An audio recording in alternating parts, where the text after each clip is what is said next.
Ken Tyler, welcome to the Inner Entrepreneur Podcast. Thanks, Paul. Happy to be here. Well, Delighted to be here, in fact. well, I'm delighted to meet you again. Our first meeting, I think, was it maybe 6 weeks ago? I can't remember. I was on this trip to Lisbon with a group of entrepreneurs, and there was 9 of us, and we had this facilitator hired for the day called Ken Tyler. I had no idea who the fuck he was, but I was told he was good. I was told he was good. And then, of course, we turned up to this room, and the first thing you did was a room didn't suit you. You had to move all the stuff out of the room and get us into this tight little circle. And it was getting scary. From the moment you started, it was getting. We sat around in this circle, and you led us through. Is the reason I want to talk to you. I'm not actually sure what we did for the day. When I got home, my wife asked me what we did, and I kind of couldn't explain it. But we had this very powerful experience, and I was actually only chatting. I was in Spain last week, and I met one of the guys from the group one evening because he was over there, and we're having a chat about it, and he was saying he'd walked away from it, feeling it was a very powerful experience for us and a very powerful day. But I'm not sure exactly what we did. So maybe you can clarify what it is you do. I know it comes under this heading, I think, of transformational leadership. So it was a great day. We all had very deep experiences. What happened? What did you do? Well, I really don't know. Yes. So that said, we'll see you. Yeah. Yeah, there's two of us. Yeah, we're 9 of us. Yeah. I kind of got that impression that you didn't know that you. I don't mean that in a negative way. I kind of got the impression that you sat there, that you felt the room, and you did what was necessary, as opposed to going, Ken is here. Here's my rule book, and you will follow this. I kind of got that impression that you connected with the group, and it's a very tight group. And I think I said this to you, that you dropped into that group as if you were one of us. Yeah. Oh, thank you for that. That's actually how I was going to start responding to you. Was I read the energy in the group. I connect with the undercurrents of energy if I'm picking them up, and of course that's what I've got to be able to do and have myself prepared in order to do that. So I've effectively got to empty all my containers. I can tell you that takes an awful lot, but and be able to be there fully for the group. Okay, so part of what we do in terms of setting up that room is to help for the energy to flow, okay, and help people to be able to feel it and see it and sense it and hear it. So that's a big part of what I've done. We had we had an agenda, but quite frankly, that once I let it loose. Once I let that go and I start feeling the energy in the room and I feel where it's going and what it's calling upon us to address, doesn't guarantee we're going to go through the agenda that we started on, and that often happens. Okay, because I can't totally uncover or be clear of what's exactly going to emerge out of the process, but I can guide it, direct it, and support it enough to know that, first of all, even though we open up and we created some vulnerability there, we also make sure that we maintain that psychological safety, despite the fact we're opening up and becoming a little more vulnerable. So I hope you understand. I hope you understood, and anybody who's listening to us said, "What is that psychological mishmash?" Yeah, well, I mean, I brought you up to the room in the hotel. It was a lovely room, a lovely hotel. And you started moving some furniture out of the room that you felt was, we put it into the hall. I'm sure the hotel staff loved this. We moved it into the hall, and we were left in the room, and you sat us around the tight circle. And I suppose, and then you actually had us move our feet, had to go, this is how close I want you. And it all seemed a bit strange, but what it created, you talk about this, the energy, but what it created in the room was, and the word intimacy comes up, it created a sense of connectedness, because we were in this shared space, and it immediately created something. So we obviously can't get into the specifics of what went on there that day, but when you pick up an energy in the room, what is it you're looking for? Is this just instinct? Are you observing? Is it just instinct? It's I guess you can call it what I'm not sure what you want to call it, from instinct, which is intuitive, from reading. I mean, most of my life I've been in what you would call high performance situations which are highly charged emotionally, Yeah. and I've got to be able to read that emotion, and I've got to be able to work that emotion. The other thing I need to be able to read is the wavelength amongst, between, and around the people there that are involved in it. And that's the other thing that I'm reading too. I'm picking up who's away from, like, so what we did do is we set up a circle, made it as I will call it, sort of knee tight and toe touch, Mm. so that we're close enough that we can touch, but we aren't touching. Mm. Okay. That's not the point of that. The point is to get that, as you call it, rightfully so, an intimate circle where we can feel close together, as if you're huddled around a fire that's keeping you warm, kind of thing. And that's that sacred space right in the middle. And what we want to do is put a little bit of wind onto that fire to get the kindles to light up some flames, and then start exploring what flashes up for us as we stay close to that heat. And I guess that's sort of one way of explaining it. And I'm reading the relationships. I'm reading the energy within. I'm reading the energy between the people. I'm seeing who's backing out. I'm seeing who's leaning in. Things such as that. I'm seeing the body positioning of the people and reading that. And of course, you're doing all of that intuitively, or at a sensation level. And that's how I know where I want to be able to go in terms of helping them help themselves come out and say what needs to be said from their perspective. And I don't know what that's going to be. We had some really good, I would dare say, initial in-depth contributions from each person as they explored their own stories. And I suspect that with a number of them, at least, that it's the first time that the group has heard some of the stories or the perspectives of those stories based on what they said, because of the connectivity that they felt within that room, within that tight circle. Yeah, I agree. And I think that's some achievement, because you were in a group of people who already knew each other, in a group of people Mm. that I would already consider to be a tight group and a tight circle. Um, yeah, it's interesting. You talked about. Oh, I'm trying to paraphrase what you said, but something like you're observing to see what needs to what needs to emerge, and Yeah. so when you sit in a group of entrepreneurs, as that group was, I'm going to see, what are you looking for? Are there trends? Are there stuff you go? Is there something you're expecting to come out? Because you've obviously been doing this. I mean, we can talk about it in a while, but you've a background with very high level coaching, Olympic level athletes, etc. And now you've moved into doing business coaching. So, are there patterns that you kind of are always expecting will emerge in a room? Oh, goodness. So it again, well, not again. There, it depends on what, in terms of me creating the container, shall we call it. It depends on what the overall objective is. There, we were looking at exploring our careers, and where we feel we may be going. Mm. Okay, in there, and what endeavors that we're looking to undertake, what mountains we're looking to climb, and where we are right now on our present mountain, for example. And once I get the gist of that, and I know that that's what they're doing, then I'll look for typically where there's some hesitation, where there's some introspection, uh, where there's some sort of closing down a little bit there, and that's where I look to encourage them, to find a way to encourage them to look inward and start exploring that. Okay, and to be able to trust that the other people are going to be listening. You remember we talked about the 3 V's of listening, of empathic listening, and I went over that probably to the point that you were saying, hey, this is going on ad nauseum.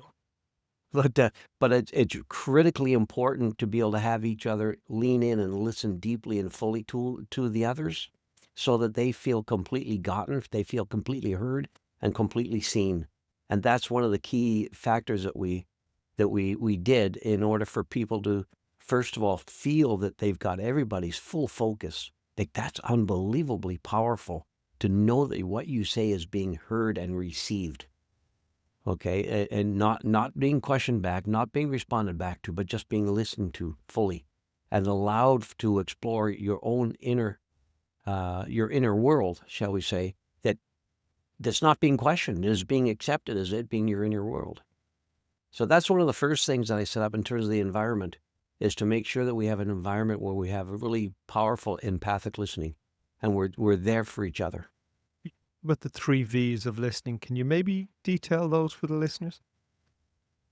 There's a And that these are my terms, so it's nothing that we get out of publications and whatnot, and they're very closely related to other models. They're just what I use, because they're straightforward, they're simple.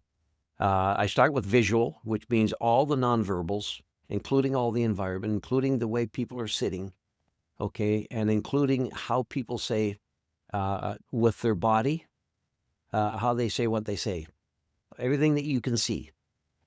Okay, I say visual, visual. Okay, so that's all the nonverbal that people typically call that nonverbal. That's about 60%, a little under 60% in terms of research of what we get, which is, as I always say, that's why my dogs can speak several languages.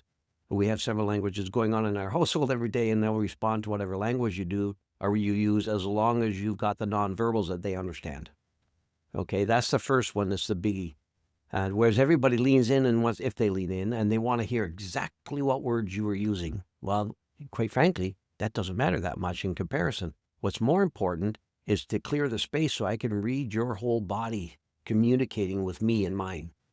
Okay, so that's the visual. Then the next one is the vocal, and that's how you say what you say. It's the decibels, it's the pitch, it's the hesitations, it's the intonations. All of that, which we're picking up and hearing what you're saying through how it's being said. Okay, and again, going back to the pets in our house, they will pick up very, very, very quickly in fact, they'll pick it up before with our nonverbals, but they'll confirm it with how we're saying what we're saying, what kind of command we're giving them. Okay, if we shout stop, they'll do it with a little bit of hesitation and concern, because their head will go down a bit, their ears will go back a bit. But if we say softly stop, they'll look around and they'll decide, are they serious? Okay, I'll sit down because I know, sit down means sit down. And they'll pick it up based on the tone and how I'm saying what I'm saying. And then they'll look at me and they'll look for a pet, to be petted. Okay, so it's things like that. That's the visual. Okay, and then the vocal. And then and that's about 30%. Okay, so we're at 60 plus 30. We're at 90%. We haven't said a word that clearly. Okay, Vocal, where vocal is the tone as opposed to the words. That's it. The tone, the pitch, Yeah. the way it's being delivered. Yeah. Okay, and the last piece is the actual verbal. What is actually being said? Okay, and so we build on that, and we also do our own nonverbals. If you remember, we got ourselves into positioning in terms of being the kind of listener that we want. We want our people to see us as, okay. And actually, at the top of this this podcast, you did the same. You wanted to be at the same level, by and large, as I am on the screen, okay. And you felt that was significant, and that we did the same thing. If you recall, when we're listening, I ask everybody to be able to lean in and fully be square to the person that's talking. And I also ask them if they can't find a way to have their eyes slightly lower than the level of the eyes of the person speaking. Okay, so that they feel they're being heard to, and they're not talking up, but they're rather talking to, or not talking down in that perspective, but talking down to somebody who's listening to them and not in a position of authority.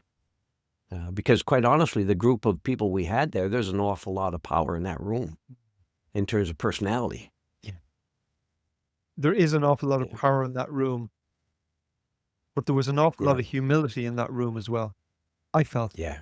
You know, Yeah. there's a lot of people very humble, very open, very willing to learn, and willing to support. And externally, you might go a room of powerful people, but I don't know anyone in that room who walks in with that persona of themselves. And explain the persona again for me. Like, no one walks in with the arrogance of, I'm a powerful, successful individual. Oh, You know, it may be the case with some people in the room, but I find there's tremendous humility in the room as well. well, I'm gonna look at it from a different Yeah. perspective and say it's not me or you walking in with the room with our humility, our humbleness, our modesty. It's the perception that the other people have of us that put on that facade, whether we're aware of it or not. Okay. And so part of what we're doing when we go into that kind of group is we're also eliminating the facades by saying, here's how you show that person that you are authentically, deeply listening only to that person while that person's talking. Okay. And you're holding that focus on that person. All of a sudden, we're not thinking of the facade that we're putting on each other. And we're also not thinking about how I should be looking in this group. Okay. How I want to be perceived in this group. That's now gone. And we're listening. We're perfectly listening, shall we say. Well, it reminds me of, it could be half a dozen years ago, so maybe during COVID, and I did this 18-month program training as a coach. And one of the things we were thought was just to listen and ask questions. So no advice, just listen and ask questions. And so I had probably the first experience of having a coach in front of me, an experienced coach in front of you for an hour, and just asking me questions. And I would give my answer and they would ask deeper questions. And I would then get to, say whatever was on my mind, talk it out. And if someone listened deeply and asked questions, um, I don't think I'd ever experienced that before. And there is something profound about someone just simply giving you their attention and listening. There's something tremendously healing in it, was my experience of it. Yeah, I hear you without a question, and that's a part of what we want to do in developing these types of groups that are sharing their own lives, their own personal experiences and ideas, and looking to gain insights and learning by doing so. And in order to do that, we absolutely need to get our own personas out of the way and be truly authentically there with and for each other if we're going to learn from each other. You're you've kind of gotten jumped straight into the transformational coaching. Maybe we can roll the years back a little bit and talk about where you started with this, because I can see, as I picture us huddling around in that room, I can see a team, how I can see how that would really pull a team together. So, can you talk a little bit about your background in coaching and what you've taken from there that's transitioned you into the working with business leaders? Yeah, well, I guess I can try and go through it in a quick way and see. The first one is that I was asked when I was 14 by another kid on my street to coach him. Okay, and this was about sport, but to coach him, and I thought that's weird. He's only a year younger than me. Why does he even look at me as somebody who should be coaching him?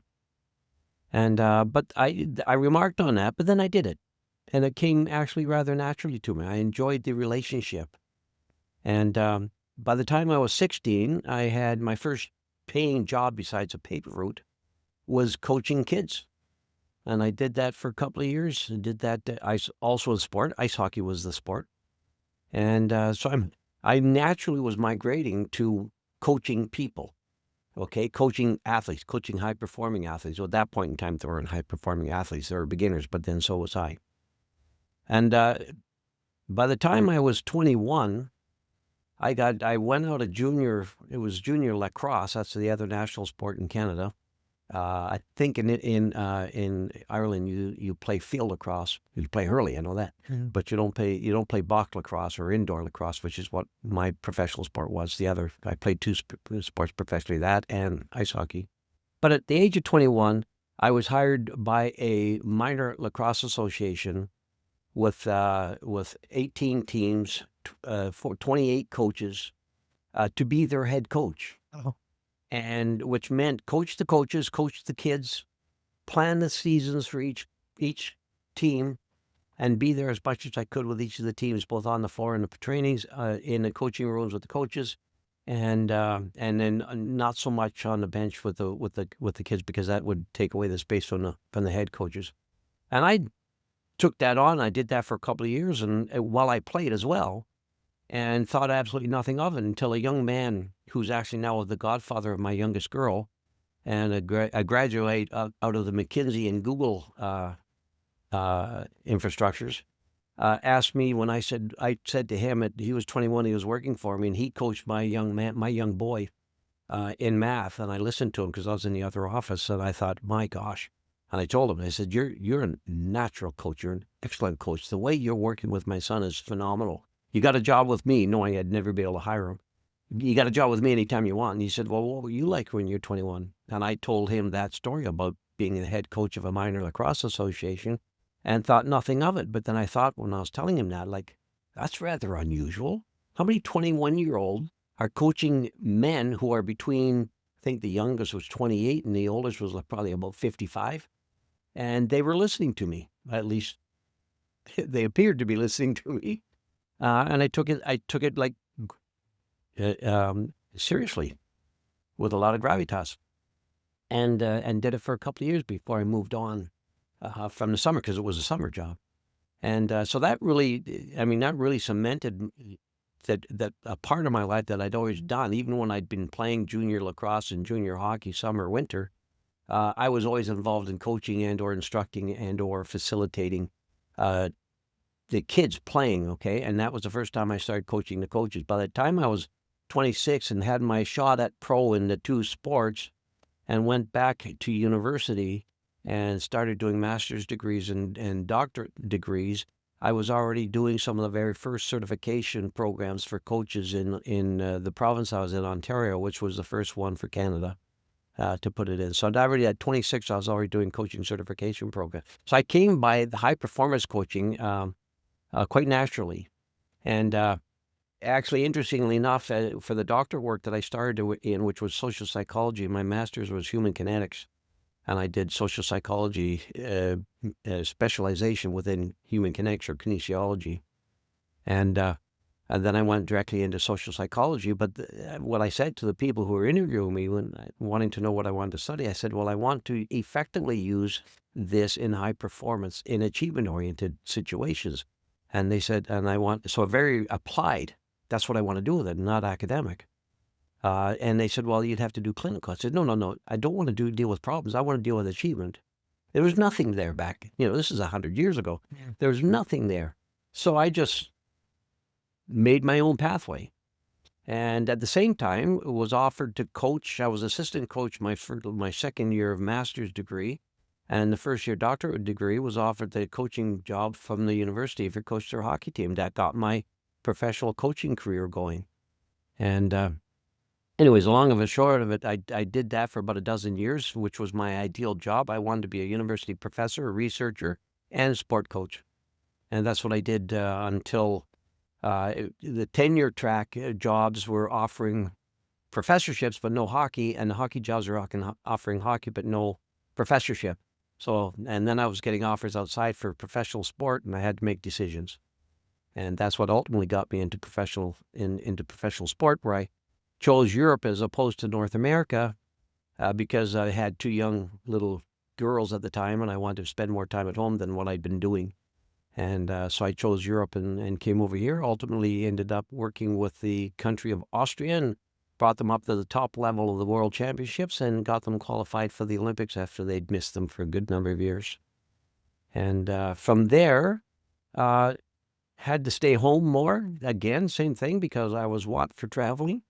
And there I started, besides running my own portfolio, that was a first degree, economics and politics. Running my own portfolio, I started once again doing I was online coaching because I wanted to stay home. And there I discovered the first online virtual university called Coach U. By the time I'd finished with them, I'd taken every course and I had taught every one of their courses. And that got me rolling into this business, not traveling. And in any case, that's sort of got me going. So that's sort of the academic and the professional journey. My orientation has always been social. It's always been psychological, social psychological. I mean, my doctorate degree ultimately was in sports sciences with major in social psychology of team performance. But it was always social psychological. I was a true believer that it was the team that was the critical factor and the relationships on the team that had the team be able to perform at the top level they possibly could. And that, of course, back then it was called communication dynamics and group dynamics. Okay, and there evolved into things like statues, and that was Victoria, what's her last name? Satir. And then a guy named Hellinger came along and did constellation work. And there's a bunch of other stuff. We did a lot of transactional analysis work, which I think I referenced in our workshop together. And all of these I just applied into my work with as a coach. And of course, you can't be a psychologist in the sports room, in the dressing room, and on the bench. You've got to be a coach, but you can understand how to work dynamics of your team to bring out the best of your team. That's what I was known for. And in fact, I had professors working with me doing research on how I developed group coherence back then. Okay. And that was, in terms of my coaching career, I guess that was the main thing that came out, is that I was really, really good at picking up the momentum in the games. In fact, I was hired by basketball coaches to do the same thing in basketball as a sports psychologist after my coaching career and like sport coaching career. And so I was really good at picking up the flow and momentum within games. And I was really good at picking up the dynamics within a team. I mean, I could read it right away and talk about where you can take advantage of the other team. And I could also pick up right away where the bottlenecks, hotspots, breakdowns, and disconnects were in the team I was working with. And that's all through let's call it group dynamics, okay, or sociometrics. So the long and the short of it, I guess that's where I am. I have further journeys in terms of getting deeper into systemic coaching and systemic family constellation work and transgenerational psychology, all of which I've studied and practiced. And all of that, actually more because I'm on my own journey of exploring this energy that we have between us. It's within us, but it's relational. Okay? It's relational. It's not about us. It's about our relationships and how we develop them, and how we manage them, how we maintain them, how we lose them, okay, and how they bring us to the next level or not. And so that's what I'm doing. The Okay, enough of a rant. Well, there was so much in there, and I suppose, at the end of the day, I don't have any experience in sport. I've experience in business, and so much of what you say about the team and the flow and the dynamics and the roadblocks, I can see how when you walk from the team dressing room into a boardroom, how you're probably seeing the exact same dynamics. Um, but also, you know, your work is at a very deep level, and how do you find that business people respond to that normally? When you work with an EO group or something, they're maybe more used to that. But outside of that, how are people responding to that level of deep inner work? So I always go the 4 steps: self-awareness, self-management, relationship awareness, and relationship management. Okay, so it's not linear, but I'm looking at that all the time. And I also take a very strong systems thinking approach to the work I do.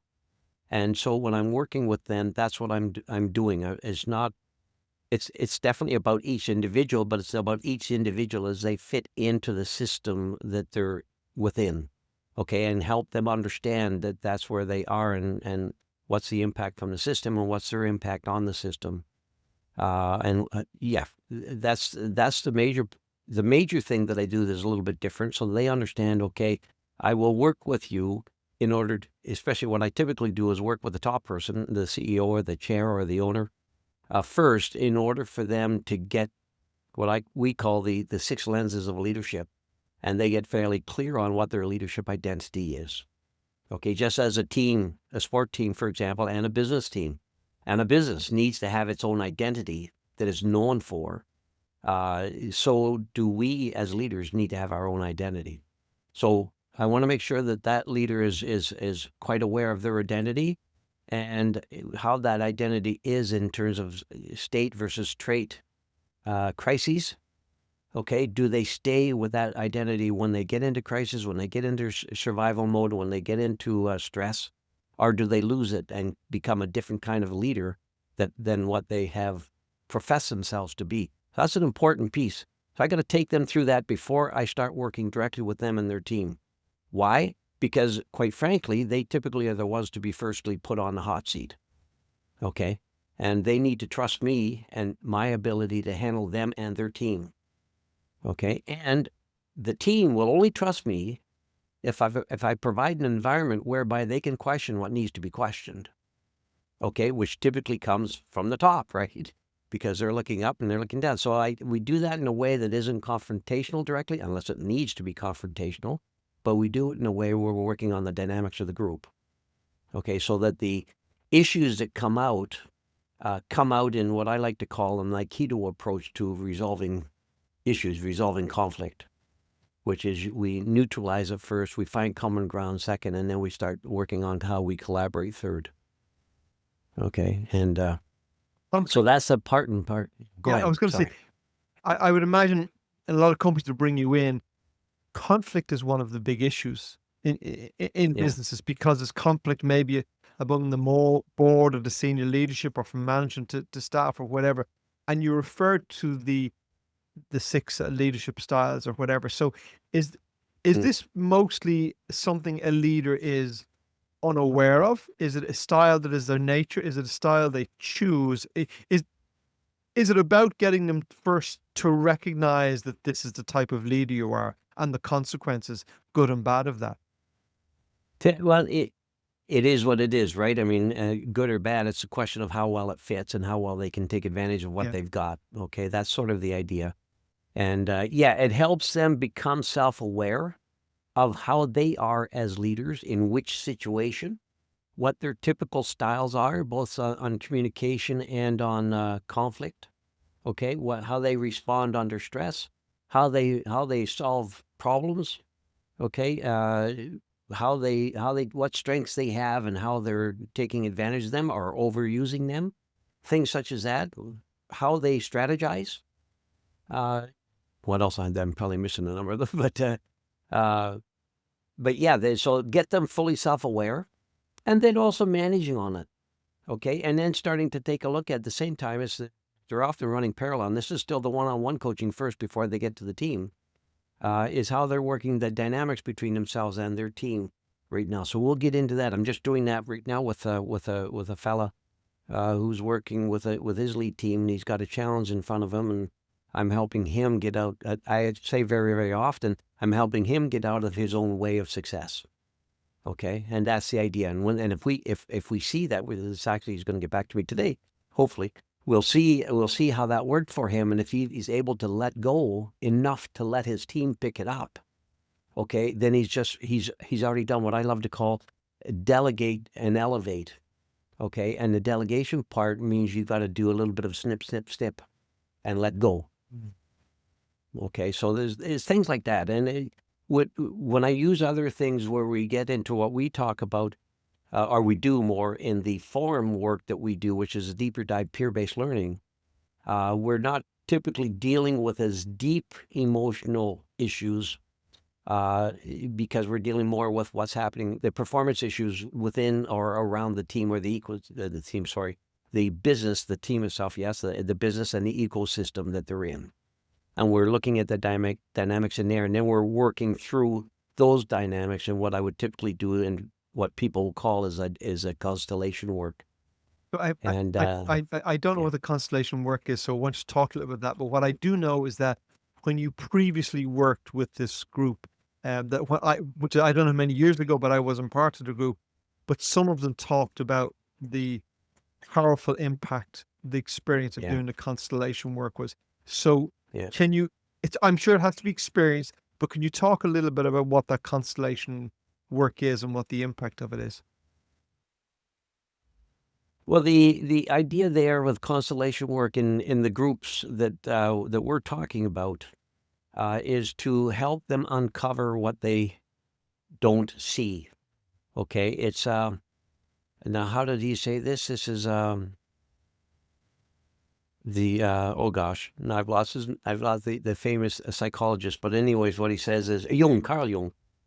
He said, as long as until you make your unconscious conscious, until you make your unconscious conscious, you will call it fate.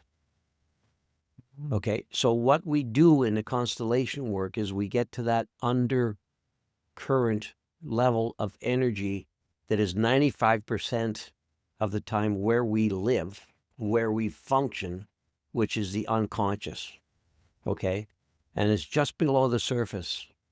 So a lot of what we do is we help ourselves lose our cells, set that aside, and just feel the energy within what is called the morphogenic field or the knowing field. And it's amazing the things that come through. I mean, we've gone through hundreds of thousands of years to develop the kind of beings that we are, and most of our intelligence we don't think to be all that relevant because we like to stay in the prefrontal, in the what do you call that, in the Prefrontal cortex. executive, Yeah, the executive yeah, function. the executive suite, yeah. How do we tap into that intelligence? Because you talk, I mean, a few things struck me there. One is this idea of making I think the subconscious conscious. And I've had two experiences this year of going and having conversations with people who I respect and trust about something, and having them giving me a perspective that went, oh, how, Mm. like, just absolutely blown away by how didn't I see that? And it was kind of both illuminating, delightful, and scary because And scary. when you go, how didn't I see it? Now, I wasn't challenged by it. Oh, that's wonderful. How did I not see that? But what I went away thinking is, where else in my life are there assumptions I'm making, behaviors, decisions, and I'm not seeing this? And how do I get to see that? So how how can we develop some degree of self-awareness that gives us an insight into these things that are driving us that we're Yeah. just unaware of? One of the quickest ways of doing that is looking at it from a transgenerational perspective. And I'm talking transgenerational leadership, meaning the leader that you're replacing. Okay. Why are things being done the way things are being done? Answer, because they've always been done that way. Yeah. Okay. That's the start right there. And so if you could, I don't know if you've ever gone into a company or an executiveship and thought, oh my gosh, I've got to change so much of what's going on here because they're so off track. Yes, yeah. And yet, yeah, you've had that. So, and so you give it a go, but you're the new entity. You're the new being in the system, and you will be the one squeezed out first. And even if you make the change for a moment, unless you make the conscious or the unconscious conscious and help them understand that, okay, now this is gone and we're moving in to a new future together, you'll be squeezed out and that'll be squeezed out too. It won't stick. It'll go back to the way it was. That's the repetitive patterns that we do under the surface. Okay, so it's like the iceberg model, if you know the iceberg model. Of course. We react to what we see on top of the surface, but underneath there are behavioral patterns that are happening because of the structure of the organization or family, okay, which creates a system that produces that repetitive behavior. And deeper dive underneath that, where real transformation happens, is the mental model, the mindsets. Okay, and people think I can change the mindset really fast. You know, we change those beliefs. Oh, good luck with that. It took 152 years and 7 generations to put those together. Okay, or it took 5 leaders I mean, it's really interesting. I've got some of my friends who still are in professional coaching and at the highest possible level, including Olympics. And, they come into a situation and they think, okay, good, I can put in what I want to put in. Well, you better check what was there before. Yeah. And you better give credence to that, because if you don't accept and give them the place that they merit because they were a part of the system, then they will still be there and missed. Okay, so that's a part of what we can start with right there. Okay, So the and part you when we, start with is the acknowledging of is, I suppose, who has his place? Yeah, yeah. Is that yeah, that a part of also acknowledging our own behavior if it's on a personal level, our own yeah, habits, our own. yeah. There's 3 to 4 main rules or principles that you want to follow. One is that everybody has their place. Okay, in a business, if you fired somebody, that person still has their place, and it'll be empty, and it won't be taken up fully if you don't give credence to their departure. Come to closure with their departure minimally. Okay. And then then the second part is that, yes, they have their place, but there's also an order. Okay. And it's effectively from parent to child. Okay. Or adult to adult. But they have their order, and you can typically say it's on seniority or length of time in the organization. And the people who say meritocracy, yeah, well, what about? Yeah, but what about? Okay, it's still there, and it's one of the oldest ways of creating a hierarchy in our species, and in virtually every species that is social, is that hierarchy of the seniority. Okay, now I won't stress that too much to say that, because there are certainly ways that you can make that move past, but there's still order that needs to be respected. Okay, because if you start acting, and you'll get this in your own businesses, that some young pup is a fast tracker and gets ahead of himself and becomes a leader too soon, and he's got the old team, he's going to have great difficulty, especially if you were the leader before, you totally depart. The likelihood of him making it is not high, given the people who are still with them. So the likelihood of there being high turnover is absolutely there, because he won't be able to work with your team. Yeah. With you not being there, with you not giving the support and the energy. That's the third part. The third part is there needs to be an exchange of energy. Okay, and that exchange needs to be a give and take, and the give needs to come from the people who are more senior or the elder, and the take comes from the younger. Okay, those are the 3 main ones. And the fourth one is basically that every system, every family system, every organization, every team has its shelf life. Okay, and it will eventually wear out. It will eventually decay and need to be replaced. Thus, you get into the 3 horizon. You surely know the 3 horizon model of McKinsey fame, but it's not directly from McKinsey, but they definitely claimed it.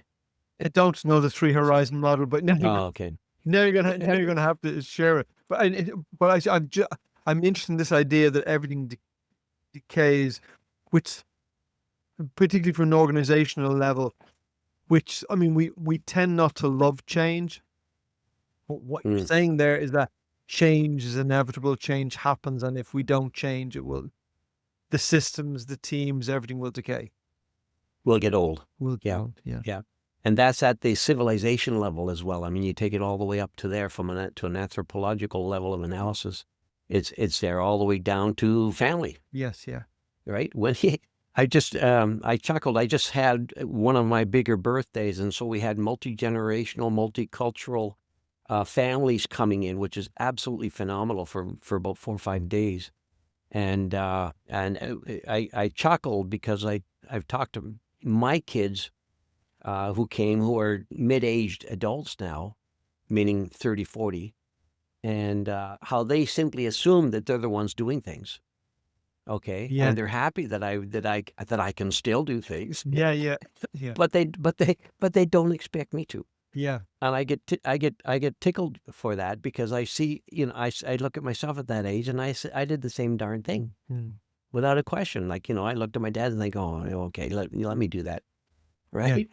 And it's the natural order of them gradually taking charge, but it also creates some indignation in the elders who don't feel they're being taken seriously, and they're That's what I was going to losing. say, Yeah. because how do you perceive yourself? I doubt you perceive yourself as the elder who needs people doing things for him.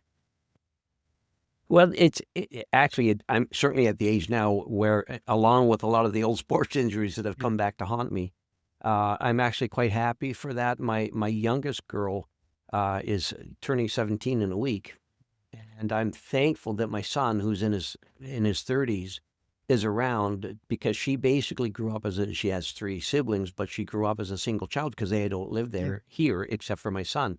And he comes in, and which I mean, he does now what I would do even a decade ago, okay, prior to some of the issues that I had medically because of the injuries and whatnot. He will do the sort of the rough housing and the physical stuff that I would have done as a father, the fun stuff. Yeah. Okay, and he'll do that. So I'm very thankful for him to do that, because just there's no way in the world I would be able to walk the next day if I tried to do that, especially with her, because she's a big, strong Yeah. athletic type. So it's a natural process.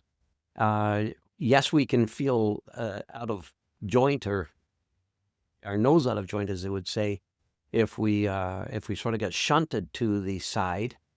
But it's up to us to understand that what we have to offer to them is not necessarily that type of leadership anymore. We have a very, very significant role as elders, which we also need to grow into. Sharing that wisdom, sharing that journey that we had as we've gone through our lives, whatever it is. And this is the thing that was really, you talked about how it works going from sport, which has been the major part of my life, and walking into boardrooms and working with them. And I guess we still got a little bit more time. One of my favorite stories is one of the first times I was brought in by a CEO of a boardroom, a multinational pharmaceutical, and he says, "Well, I want to talk about high-performing teams, and you clearly have done some unbelievable work with this Austrian team that doesn't deserve to be where they are, given the talent that they've got." And I said, "Well, blah, blah, blah, thank you very much. The guys played pretty darn good." Notwithstanding, I thought, "Oh, this is great. I finally get a chance to speak about my academic work that I'd done in universities." So I started up in about 3 minutes. He stopped me. He said, Ken, we know all that stuff. He said, "If you can tell us how you took a bunch of players who were literally beating the living bejesus out of each other in the finals for the national championships, and the very next week you got them playing it like a high-performing team, scoring goals against the world champions like we've never seen before. You tell us how you do that, and we're going to hire you to work with our team." And I looked at him and I thought, "Well, Jesus, if that's all you want, that's easy." Because that's what I do. Okay. So it's not just the principles that help me apply them. And then the application is in developing situation where you create the triggers and you anchor the process of developing and staying in the channel of flow. So we need, So, yeah, before we finish up, we need to talk about flow. okay. What is it would you like to? Well, tell me what it is in your world. I mean, we hear, certainly from elite sports people, we hear about flow. We don't really Yeah. hear it in the business world. Does it translate? Like we hear about practice and and great basketball players, no, just in this absolute zone of flow. Um, Yeah. how does that translate into business leadership? It's definitely there. And what I love to say is that the way we do our work, okay, in the company coaching approach that we do, is we work to help them get into flow and stay in flow and understand what triggers them and understand what anchors them to trigger their flow and to stay into their flow. That's really critical in terms of them being in flow at work, and then learning in flow. That's also really critical, because a part of flow is to challenge your own. They say in the theory from Csikszentmihalyi, they'll say your skills. You have to challenge your skills each and every day. I'm saying you have to challenge your strengths each and every day to bring the very best out of yourself. And they suggest you want to be working on that, about a 4% improvement every day. That's a heck of a lot. I'm happy with 1%. Yeah, you compound it over a long period of time. That's some improvement. Yeah. Yeah. So that's the first part. Learning is a critical part of this. Staying out of your comfort zone being right on the edge of the learning zone each and every day. Okay, not the panic zone. Okay, And that's, if you go to the panic zone, you're going to shut down. Yeah. Okay. You just wanna But be if you like don't, challenging yourself, but not stretching into anxiety. that's it. Yep, you got it. Exactly. On the other side of that flow channel, you have boredom because you keep doing what you've always done And and you there's get too nothing good with really it. exciting. Yeah. Yeah, Mm. yeah. And then you lose the flow zone because of that too. It becomes automation. Okay. So there's good reason to get yourself into a flow zone. And I like to talk to not the flow zone at the individual level. I like to talk to the flow zone at the team level, at the social level. And one of the first and foremost things that we need to do, it's a relationship formula that I use, actually, the word team, which is trust, engagement, alignment, and mobilization. And all of them you have to deal with each one of those, and effectively in that order. Because if you start with the M, which is mobilization, it's all about agility, speed. It's all about learning and growing together. Okay. If you start with that, then you put the M in front of the T. Guess what you've got? You got MT. Yeah. So you don't have a team. You know. Okay. So it needs to come at the end once you've developed trust, and you have to assess what level of trust is there, positively, what level of trust is there negatively, okay, or taking away from the ability to perform together and produce together. And then you get into the other things such as engagement and alignment. I won't go, that's another 2 hours. Yeah. I won't get into that, but it works really well to understand it. And then they get it. Okay, we got a team. Yeah. What does that mean? Oh, well, let's take a look at, how well do I show people that I trust them, and how well do I see that they trust me? If we do, it's called The Speed of Trust. It's out of the book from Covey called Change at the Speed of Trust. And it's a phenomenally simplistic a book that you can apply because a really nice typology, and you can apply right away and understand that if you work on your ability, your propensity to trust other people, you can enhance the probability of them moving into flow by 500%. Because they say that if you get into flow fully and you stay in flow, you can perform and you can learn at a pace that is 500% faster than the other way. Which is why, if you take the example of extreme athletes, they do the things that they've never even thought about doing, because if you do, you're dead. If you think you're dead. If you think you're dead, it's got to be automated. Okay, and so that's a couple of things in terms of that. Honestly, the flow is really stepping out of your mind and just stepping into being, or just Yeah. being in the state of fully present in what you're doing and taking your Yeah. head out of the way. fully trusting, automatically trusting Yeah. where you are in the system and how the system is going to function, and how you're going to be responsive and proactive within that system. Okay, and not second guessing, not allowing. One of the key factors I'll bring up, because it's one of the first things that I become aware of in a room, and in a group of executives who are wanting to work together. It's called ego blending. In the former work we do, we call it creating equality or equal airtime. Okay, ego blending is critically important when you're dealing with teams, and you have, guess what, big egos coming Yes, in, yes. and when you have high achievers, you typically get pretty big egos. Well, if they maintain that ego, which is self-serving, okay, and I'll dare say it's self-preservation as much as self-serving, okay, you will never get to that heroic journey that you need to get on, or you need flow to get onto, okay, because you need to let go of that ego. You need to blend your ego in. You also need to understand what you're really good at, and how you absolutely need to give your very best to the group in order for them to transform to the next level, When to we break through to the next level. Yeah. when we finished the day in Lisbon, I think I said when I got home, I was talking to my wife, and she asked me what the work was about, and I said, I don't really know. I can't really describe it, but it was deep. It was deep work. It was profoundly impactful. Having chatted Yeah. to you for the last hour, I think I would still go. I'm not really sure what the word. I'm certainly not really sure what the word it is, but it's deeply profound and transformational. So I'm just I'm kind of I think what it is I'm blown away by the depth and the breadth of the knowledge, experience you bring to us, and I think the power of the work you do. Um, where is it people can find you if they want to learn more about this, if they maybe want to engage in your one-to-one coaching or have you work with their teams? Where do they find you? It'd be a delight. They can find me just by Googling Ken Tyler, but the company's called Flow Fiero.